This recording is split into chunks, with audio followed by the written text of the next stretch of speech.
একদিন আল্লাহ রাসূল বলছেন, হাল তাদরুনা, সঙ্গী সাথী বলতে পারো মায়ের মায়েতগুলো নাসান্নারা, মানুষকে বেশি বেশি জাহান্নামে নিক্ষেপ করে কি, তা কি বলতে পারো সঙ্গী সাথী?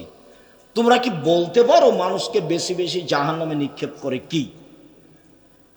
তারপরে বলছেন আল ফারজ আল ফাম, জেনা আর মুখ, জেনা আর মুখ, এইটা মানুষকে বেশি বেশি জাহান্নামে নিক্ষেপ করে। রাসূল সাল্লাল্লাহু আলাইহি সাল্লাম একদা বলছেন, পৃথিবীর মানুষ শুনে রেখো, মাইয়াজমাল্লি মা বাইনা লাইহি ওয়া মা বাইনা রিজলাই আজমাল্লাহুল জান্নাহ, তোমরা যদি দুইটা জিনিসের জিম্মেদারি নিতে পারো, কিভাবে জান্নাতে নিয়ে যেতে হবে সেটা আমি দেখবো, আমি জিম্মেদারি নিলাম, তোমাকে আমি জান্নাতে নিয়ে যাবো, সেটা আমার ব্যাপার, কিভাবে নিয়ে যাব। তুমি দুইটা জিনিসের জিম্মেদারি নাও, বাকিটুকু আমি দেখব। এক, জিহ্বা, দুই, লজ্জা স্থান জেনা, জেনা করো না, বাকিটুকু আমি দেখব। মুখে কারো বদনাম গীবাত করো না, জুয়াচুরি, ধোকাবাজি, রাহাজানি, জুলুম, লুটতরাজ, অন্যায়, অবিচার, অপমান, জেল হাজত, এগুলো করো না। কিভাবে জান্নাতে নিয়ে যেতে হবে সেটা আমি দেখব। দুইটা তোমার, একটা আমার, আমার আর আপনার দুইটা কি কি? মুখ ব্যবহার করো না, এক। দুই, জেনায় লিপ্ত হয় না। দুইটা তোমার, একটা আমার। মুহাম্মদ সাল্লাল্লাহু আলাইহি সাল্লাম বলছে, সেটা কি? জান্নাতে নিয়ে যাব। বোঝা যায় না কথা? তারপরে মুখ আছে, মুখ। সঙ্গী সাথে তোমাদের কি হবে, যুগের কি হবে, আপনি বলেন কি করতে হবে? তো আলজাম লেসানাক, মুখখান বন্ধ রেখো, জান্নাত পেয়ে যাব। তখন সাহাবীগণ বলছেন যে আচ্ছা, বাড়িতে থাকবো, মুখ বন্ধ রাখবো, বাড়িতে বসে আছি তবুও যদি দলীয় লোক এসে মারে তাহলে কি হবে? বলছে বাড়ি ভেঙে দে। তাই বলছে। দলীয় লোক কি বলছে? বাড়ি ভেঙে দে। বাড়িতে কেউ নাই রে, তো আগুন জ্বালিয়ে দে। সবাই নাকি মানুষ, সবাই নাকি মানুষ। আমি বলিনি, আমি বলেছি এরা পশু প্রাণী, এরা গরু ছাগল, এরা ইতর শ্রেণীর মানুষ, নিম্ন শ্রেণীর মানুষ, বদ মানুষ, সমাজের সবচেয়ে নিকৃষ্ট খারাপ মানুষ। বালহুম আজাল, বরং এরা কুকুর শ্রীগালের চেয়েও খারাপ। আমি আব্দুর রাজ্জাক বিন ইউসুফ আপনাকে যদি কুকুর শ্রীগালের চেয়ে খারাপ প্রমাণ না করতে পারি, আমি বক্তব্য দিব না। 90 সাল থেকে বলে আসছি। আমি তো আপনাকে পরামর্শ দিচ্ছি, আপনি এখানে কেন এসেছেন? হালাল রুজি উপার্জন করবেন, 5 ওয়াক্ত সালাত আদায় করবেন, কোরআন তেলাওয়াত করবেন, আড্ডা পিটা হারাম, জান্নাত হবে ইনশাআল্লাহ। আড্ডা পিটা দুই ধরনের, একটা দোকানে বসে আড্ডা পিটা ঘন্টার ঘন্টা, আর একটা হলো মোবাইলে ল্যাংটা মেয়ে দেখে ঘন্টার ঘন্টা সামন কাটা, এটা হলো আড্ডা পিটা। এই দুটা হলো আড্ডা পিটা। তো এই 4টা জিনিস যেভাবে ঠিকভাবে পালন করবে তার জান্নাত হবে ইনশাআল্লাহ। তা আপনি এখানে জুলুম করতে এসছেন কেন? মুখ। আল্লাহ নবী বাড়িতে যদি এসে আমাকে মারে তাহলে কি করব? তখন আল্লাহ রাসূল বলছেন, শোনো শোনো, তাহলে আদমের 2 ছেলের ভালোটার মতো হয়েও, তাহলে আদমের 2 ছেলের ভালোটার মতো হয়েও। বোঝা যায় না মনে হয়? আদমের 2 ছেলে, একটা নাম হলো কাবিল আর একটা নাম হলো হাবিল। তো কাবিল কি বলছে হাবিলকে? যে তোকে আমি মারব। কেন মারবে সে কথা পরে, ওদিক থাক, তোকে আমি মারব। তখন হাবিল কি বলছে? ও কি বলছে যে তোকেও মারবো? ও বলছে যে তুমি মারো মারো, আমি তোমাকে মারবো না। এভাবেই বলছে, তুমি মারো মারো, আমি তোমাকে মারবো না। তা আল্লাহ রাসূল বললেন না আদমের 2 ছেলের ভালোটার মতো হবা। তোমাকে যখন বাড়িতে এসে প্রতিপক্ষ দল মেরে যাবে, তখন তুমি বলিও যে তুমি মারো মারো, আমি মারব না। যা হবে হবে। 10 দিন বাঁচতে এসে মানুষের ক্ষতি করে বাঁচতে রাজি নয়। মাস্ক পরে যেমন ভাগ্য বাড়াতে রাজি নয়। তো ঢাকায় লোকটাকে দেখতে গেছি, জামিয়া সালাফিকে ভালোবাসে সেই জন্য। তো ওর 2টা ছেলে মেয়ে ওখানে আছে। আমাকে বলছে আপনি ভিতরে আসছেন না। হুজুর আপনি ভিতরে আসছেন না, হুজুর আপনি ভিতরে আসছেন। এই, তোমার বাপের গায়ে হাত দিয়ে দোয়া পড়ে যাব। যদি আমার করোনা হয় তাহলে আমি বলবো না তোমার বাপের কারণে হয়েছে। কেন? আমি হাদিসকে বিশ্বাস করি। আল্লাহ রসুল বলছেন, যেদিন মানুষের সৃষ্টি হয়েছে পৃথিবী সৃষ্টির 50,000 বছর পূর্বে, সেদিন 4টা জিনিস লেখা হয়েছে: হায়াতাহা ও মাউতাহা ও রিস্কাহা ও মাসায়েবাহা। সেদিন লিখে দেওয়া হয়েছে তার জীবন, তার মরণ, তার রুজি, তার রোগ ব্যাধি। তো সেদিন যদি আমার নামে করোনা লিখা হয়ে থাকে, তাহলে পৃথিবীর কোনো পথ আমাকে রক্ষা করতে পারবে না। রক্ষা করার একটা পথ আছে, সেটা হলো কান্নাকাটি করে দোয়া। খুব কান্নাকাটি করে মানুষ যদি দোয়া করে, তাহলে আল্লাহ ওটা কেটে নতুনভাবে লিখে দেবে। কোনো কৌশল চলবে না। সম্মানিত দিনী ভাই বোন, মহান আল্লাহ বলেন, ওয়াজাদিলহুম বিল্লাতি হিয়া আহসান। মুহাম্মদ সাল্লাল্লাহু আলাইহি সাল্লাম মানুষের সাথে কথা বলার সময় যদি মুখামুখি কথা হয়, যদি তর্কের মতো কথা হয়, তাহলে প্রতিপক্ষ যেটা বলে আপনি তার চেয়ে ভালোটা বলবেন। যখন মুখামুখি কথা, আমাদের ভাষায় মানে মুখামুখি তর্ক বিতর্ক, ঝগড়া। তো ও যা বলেছে আপনি তার চেয়ে ভালোটা বলবেন। গ্রামের বস্তির মহিলার মতো হবেন না। আপনি দিনী বোন, আপনাকে বলছি, বস্তির মহিলা কি, ঝগড়া লেগেছে তখন এমন বলা বললো, একবার 14 গোষ্ঠী তোলে যা কিছু পারলো বললো। এবার ঝগড়া থেমে গেছে, তখন বলছে যাক স্বাদ মিটিয়ে বলেছি, স্বাদ মিটিয়ে বলেছি। আচ্ছা, যে স্বাদ মিটিয়ে বলেছে, তো লাউ গাছ কি ফিরে এসেছে? সিম গাছ কি ফিরে এসেছে? আপনি মহিলা মানুষ, আপনাকে সম্মান করি। আজকের পরে প্রতিবেশীর ছাগলে যদি লাউ গাছ খেয়ে নেয়, তাহলে আপনি চুপ থাকবেন। ঝগড়া করে লাউ গাছ ফিরে পাওয়া যাবে না। বিকল্প পদ্ধতিতে আপনি সতর্ক হন। মুখে কিছু বলে পরিবেশ কন্ট্রোল করার চেষ্টা করিয়েন না, আর বেশি বলার চেষ্টা করিয়েন না। পরিবেশ যতই গরম হোক না কেন, নিজেকে পরাজয় করিয়েন না। মহান আল্লাহ বলেন, মুহাম্মদ সাল্লাল্লাহু আলাইহি সাল্লাম, ফাবিমা রাহমাতিন মিনাল্লাহ লিনতা লাহুম ওয়া কুনতা ফাদদান গালিদাল কলব লানফাযু মিন হাওলিক। আল্লাহর পক্ষ থেকে বড় দয়া যে, এই ছেলে, তোমাদের কি কাজ এখানে? আর ওই যে পিছনে হাঁটাহাঁটি করছো, এটা কি তোমরাই? আমি এখান থেকে কথা শুনতে পাই, তোমরা কি করো? পাহারা দাও। এখান থেকে নিয়ে শেষ পর্যন্ত পাহারা দাও, কোনো মানুষ চলাচল করতে পাবে না। যারা চলাচল করছে তাদের বসতে অনুরোধ করো, না হলে চলে যেতে বাধ্য করো। আমি আপনার জন্য আপনার কাছে নির্বাচন নিতে করতে আসিনি, আর আপনার কাছে আমি তাফসির মাহফিলও করতে আসিনি, ভোটও চাইতে আসেন, এগুলো আমি করি না। আমি আপনার জন্য এসেছি।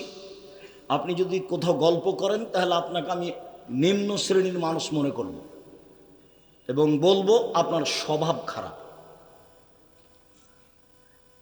এবং বলবো আপনি ইতর শ্রেণীর মানুষ। নাহলে ওখানে বসে গল্প করছেন কেন? কেন গল্প করবেন? কি সাহস আপনার? কি ভিত্তি আপনার? কি বিদ্যা আছে আপনার? আপনি কেন ওখানে গল্প করছেন? আমি তো আল্লাহ আল্লাহ রসুলের কথা বলছি। আমি তো আপনার জন্য এসেছি। সম্মানিত দিনী ভাই বোন, মুহাম্মদ সাল্লাল্লাহু আলাইহি সাল্লাম আল্লাহর পক্ষ থেকে বড় দয়া যে আপনি নরম আচরণের হয়েছেন। আপনার আচরণ যদি কর্কশ কঠোর হতো, তাহলে মানুষ আপনার পাশ থেকে সরে যেত। শোনেন, এক, ফাফু আনহুম, মানুষকে মাফ করেন। যারা যে অন্যায় করেছে তাকে মাফ করেন। আপনার জীবনটা শুধু মাপ, শুধু খালি মাপ করেন। দুই, আস্তাগফির লাহুম, যারা আপনাকে গালি দিয়েছে, ওতে যে পাপ হয়েছে, আপনি আল্লাহকে বলেন, আল্লাহ, ও আমাকে গালি দিয়ে যে পাপ হয়েছে, এটা তুমি ক্ষমা করে দাও। তাহলে আপনার প্রতিপক্ষ আপনাকে গালি দিয়ে যে পাপ হয়েছে, সেটা এখন কি করতে হবে? আপনাকে বলতে হবে যে আল্লাহ, ওকে কি করে দাও? ক্ষমা করে দাও। এটা তো সামাজিক গতির উল্টা হয়ে গেল। ও যদি গালি দেওয়ার পরে বিপদে পড়ে, তাহলে আপনি বলবেন ঠিক হয়েছে, ঠিক হয়েছে, ঠিক হয়েছে, উচিত হয়েছে। মানে স্বভাব কি জিনিস কারো জানা নেই। আর এসব নির্বাচন, এসব দলীয় এগুলো আসার পরে মানুষ একবারে চরিত্র কি জিনিস তা ভুলে গেছে। মানুষের স্বভাব, স্বভাব বলে কোনো জিনিস নাই, খাসলত বলে কোনো জিনিস নাই, ভালো কোনটা জিনিস এটা মানুষ হারিয়ে দিয়েছে। ও মানুষের টাকা মেরে খেয়ে ও হজ করতে গেছে, মানুষকে গালি দিয়ে জেল হাজতে সুন্দর করে দিয়ে হাজত দিয়ে বলছে কোথায় গেছে, ওমরা করতে গেছে। এভাবে ধর্ম এভাবে পালন করছে, অত সহজ নয়। সম্মানিত দিনী ভাই বোন, আজকে এখান থেকে উঠতে হবে মাটির মানুষ, মাটির মানুষ হয়ে। প্রতিশোধ নেই, পিছনে কথা বলা নেই, প্রতিশোধ নেই, আর পিছনে কথা বলা নেই। জীবনে কোনোদিন মানুষের বদনাম করব না, জিন্দেগিতে করব না, যা হবে হবে। আমাকে যদি একবারে লুটে খেয়ে নেয়, ধুয়ে ছেড়ে দেয়, তবু আমি তার কথা মুখে নেব না। যে কোনো মূল্যে আসতেই হবে এ পথে। পৃথিবীর মানুষ, তোমরা দুইটা জিনিসের জিম্মেদারি নাও, জান্নাতে কিভাবে নিয়ে যেতে হবে সেটা আমি দেখব। এক, মুখ, মুখ ব্যবহার করো না, কারো বদনাম করো না, কারো গীবাত করো না, কাউকে অপমান করো না, কারো ক্ষতি করো না। দুই, জেনা করো না, বাকিটুকু আমি দেখব। হাদিস তো বুখারী মুসলিম। বাকিটুকু জান্নাতে কিভাবে নিয়ে যেতে হয় সেটা আমি দেখব। মুহাম্মদ সাল্লাল্লাহু আলাইহি সাল্লাম মানুষকে মাফ করুন। দুই, মানুষ যে আপনাকে গালি দিয়ে পাপ করেছে এর জন্য আপনি আল্লাহকে বলেন আল্লাহ ওকে ক্ষমা করে দাও। এটা আমাকে আপনাকে করতে হবে, ওরই জন্য ক্ষমা চাইতে হবে। মহান আল্লাহ বলেন, আল্লাযীনা ইনফিকুনা ফিস সাররাই ওয়াল যাররাই ওয়াল কাযিমিনাল গায়জ ওয়াল আফিনা আনিন নাস। জান্নাতে যাওয়ার তিনটা পথ। এক, সচ্ছল অসচ্ছল উভয় অবস্থায় দান করতে হবে। সুলতানগঞ্জের এটা কওমি মাদ্রাসা। ভারত, বাংলাদেশ, পাকিস্তানে কোরআন হাদিস টিকিয়ে রাখার একটাই মাধ্যম হচ্ছে কওমি মাদ্রাসা।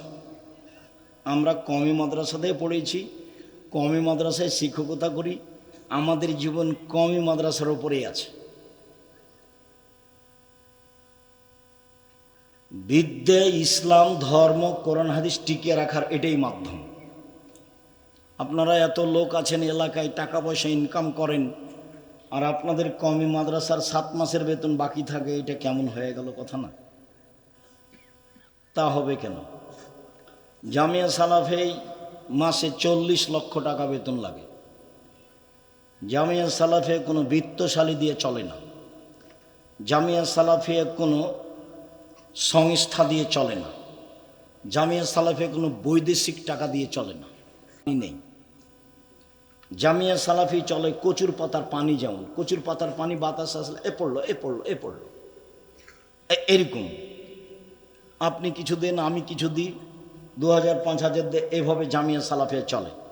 প্রত্যেক দিন বিকালে 40,000 থেকে 50,000 থেকে লাখের মতো বিল আছে প্রত্যেক দিন। তো আপনারটা এরকম অসহায় থাকবে কেন? ইবাদতের জগতে সবচেয়ে শক্তিশালী ইবাদত হলো দান। দানই একটা ইবাদত যেটা একটা থেকে আরেকটা ঘটাতে পারে। হজ পারে না, রমজান মাসের সিয়াম পারে না, রোজা পারে না। দানই একটা জিনিস যেটা একটা থেকে আরেকটা ঘটাতে পারে। কি ঘটাতে পারে? আপনি আপনার বাপ মায়ের নামে দান করলেন, কবরের শাস্তি বন্ধ হয়ে যাবে। এটা আমি বলিনি, এ কথা মুহাম্মদ সাল্লাল্লাহু আলাইহি ওয়াসাল্লাম বলেছেন। কি হতে পারে? আপনার উপরে আল্লাহ খুব ক্ষিপ্ত, আপনাকে জাহান্নামে দিয়ে দিবেন। দান করলেন, তখন আল্লাহ ওটা মিটে গেছে, রাগ মিটে গেছে, আর কথা নেই। কি হতে পারে? দান করলে পানি দিয়ে যেমন আগুন নিভিয়ে যায়, দান দিয়ে তেমন পাপ মিটে যায়। একজন সাহাবে এসে বলছেন, আল্লাহর নবী, আমার মা হঠাৎ মারা গেছে, কথা বলতে পারলে দান করতেন, আমি দান করলে আমার মায়ের নেকি হবে কি? বলে নাম, হ্যাঁ হবে। হাদিস বুখারী মুসলিম। একজন এসে বলছে, আল্লাহ নবী, আমার আব্বা মারা গেছেন, জমি জায়গা ছেড়ে গেছেন, কোনো ওসিয়ত করে যাননি, আমি যদি আমার বাপের নামে দান করি তাহলে আমার বাপের পাপ মিটে যাবে কি? আল্লাহর নাম, আল্লাহ রসুল বলেন হ্যাঁ। তখন তিনি বলেননি ছোট পাপ বড় পাপ, তিনি বলেছেন মিটে যাবে। তা বাপের বাড়িতে থাকছেন, খাচ্ছেন, বাপের জন্য কি করলেন, মায়ের জন্য কি করলেন? বেঁচে ছিল তখন তো মন ভরে গালি দিয়েছে,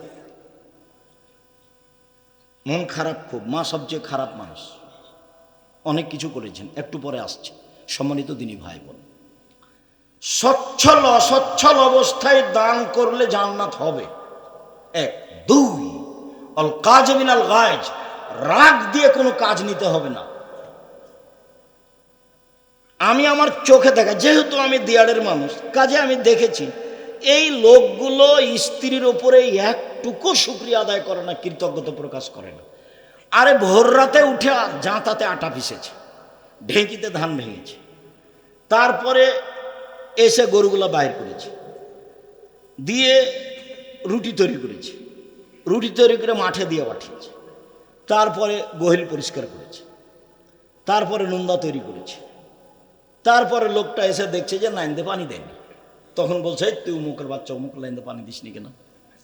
তো যে ভোর রাত থেকে এতক্ষণ করলো, ওই একটুকু দাম দেয় না, মানে এইটুকু কাজের সরিষা সম পরিমাণ তার কাছে দাম নেই। এটা আমার দুই চোখ দিন রাত দেখছে। কই আপনি তো বলতে পারলেন একবার জাযাকাল্লাহ খায়ের, তুমি অনেক কাজ করেছো, ভোর রাত্রে উঠে পিষেছো, এগুলো রেডি করেছো, আটা সেনেছো, রুটি বানিয়েছো, তারপর বাড়িতে আগুন ছিল না, পাশের বাড়ি থেকে আগুন নিয়ে এসেছে, সব আপনার চোখের ওপরে আছে। এরপরে আপনি একটু শুকরিয়া আদায় করতে পারলেন না, জাযাকাল্লাহ খায়ের বলতে পারলেন না? আর সারা জীবনে এখন থেকে যদি মরা পর্যন্ত থ্যাংক ইউ বলেন তো এক নেকিও হবে না। এখন থেকে যত মানুষের উপকার করছে সবাইকে কি বলবেন? Thank you. কিয়ামত পর্যন্ত বললে এক নেকিও হবে না। কি বলতে হবে? জাযাকাল্লাহ খায়ের। তা আপনি যে এক গিলাস পানি দিলেন, তো আমি বললাম জাযাকাল্লাহ খায়ের, তো এক গিলাস পানির প্রতিদান দিতে আমি কাকে বললাম? আল্লাহকে বললাম। আরে আমি যদি উত্তর দিতাম আপনার এক গ্লাস পানির, তাহলে আমি বলতাম 5 টাকা নাও, তুমি কাজটা করে দিলে, এটা নিয়ে করতাম। কিন্তু আমি প্রতিদান দেওয়ার জন্য কাকে বললাম? আল্লাহকে।